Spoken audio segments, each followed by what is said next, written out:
Have you ever sat in a coffee shop and just watched the world go by? The students buried in laptops, the business meetings over lattes, the friends catching up. I used to do that all the time. It was my little ritual. Find a corner seat, grab a black coffee, and just observe. It was usually pretty mundane, but one Tuesday afternoon, something happened that I'll never forget. Sir was this man. He was probably in his late 60s, maybe early 70s. He had kind eyes, but they looked so tired, weighed down. He'd come in every day, same time, order the same drip coffee, and sit at the same small table by the window. He never spoke to anyone. He'd just stare out at the street, a deep sadness etched on his face. The baristas knew his order by heart.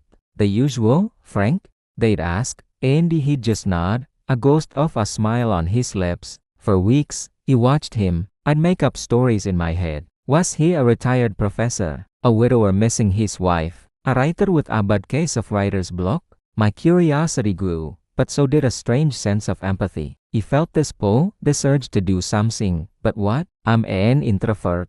The idea of walking up to a complete stranger and starting a conversation felt like trying to climb Mount Everest in flip-flops. One day, I saw him discreetly wipe a tear from his eye as he looked at his phone. That was it. My heart just broke. I told myself, okay, that's enough. The fear of awkwardness was nothing compared to the pain I saw in his eyes. So, the next day, I changed my routine. I got my coffee, and instead of heading to my usual corner, I walked over to his table. My hands were shaking. My voice probably was, too. I just said, hey, I see you in here a lot.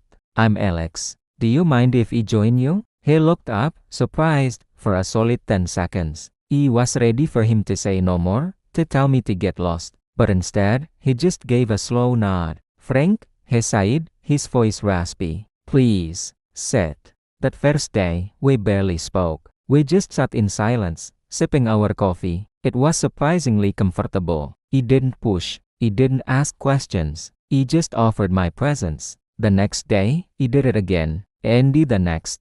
Slowly, a few words turned into a few sentences. I learned he was a retired carpenter. His hands, though wrinkled, still looked strong and capable. After about a week of these quiet coffee dates, he finally opened up. His wife, Eleanor, had passed away a year ago. They had been married for 47 years. This coffee shop was where they had their first date. He came here every day to feel close to her, to sit where she sat, to remember. He pulled out his phone and he showed me a picture. A smiling woman with a twinkle in her eye, standing in a beautiful garden. He told me stories about her, how she loved gardening, how she made the best apple pie, how her laugh could fill a whole room. He wasn't just talking to me, he was bringing her back to life, right there at that little table. And as he spoke, I saw a change. The heavy sadness in his eyes began to lift, replaced by a soft, warm glow of cherished memories. He told me he hadn't spoken about her like this to anyone.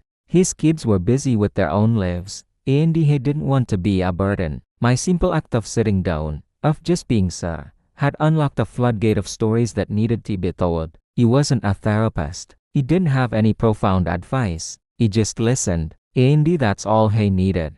Someone to listen. It made me realize that sometimes, the most powerful thing we can give someone isn't money or advice. It's our time and our undivided attention. This experience completely changed my perspective. We walk past people every single day, seeing only the surface. The barista, the bus driver, the person sitting next to you. We have no more idea what they're going through. Everyone is carrying their own invisible backpack of struggles, heart touches, and worries. Frank looked like just another old man in a coffee shop, but he was carrying a universe of love and loss inside him. Our little coffee meetups became a regular thing. I learned so much from him. About carpentry, about life, about love that lasts a lifetime. And he wasn't the only one who noticed the change in him. The barista started smiling more when he came in. He'd actually chat with them, ask about their day. One of them, a young college student named Sarah, told me, Frank seems so much happier lately. It's really nice to see.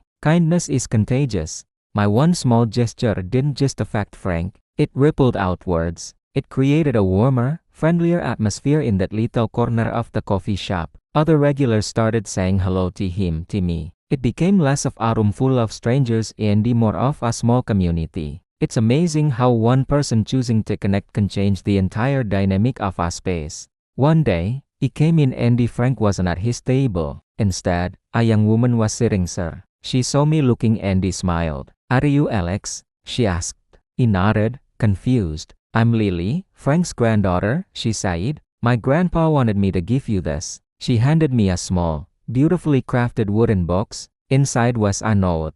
It said, "Alex, you didn't just share coffee with an old man. You shared his grief and helped him find his smile again. You reminded me that life goes on, and that it's okay to let new people in. You didn't just change my days. You gave me a reason to look forward to them. Thank you." He never saw Frank again after that day. Lily told me he had moved to live closer to her family. They wanted him to be around his great-grandkids. He was ready. He was ready to start a new chapter. That one moment, that one decision to overcome my own fear and reach out, it truly changed his life. But here's the secret, it changed mine too. It taught me that compassion isn't some grand, heroic act. It's small. It's quiet. It's buying a coffee for a stranger. It's holding a door. It's asking, "Are you okay?" And most importantly, it's listening to the answer. So next time you're in a coffee shop, or anywhere, really, look up from your phone. Look at the people around you, not as extras in your movie, but as main characters in their own. You never know who might need a silent companion, a listening ear, or just a simple, kind hello. You have the power to be the person who changes someone's day, or maybe even their life. All it takes is one small act of kindness. Thanks for watching. If this story resonated with you, maybe share it with someone who could use a little reminder of the power of connection. Don't forget to like and subscribe for more stories. See you next time.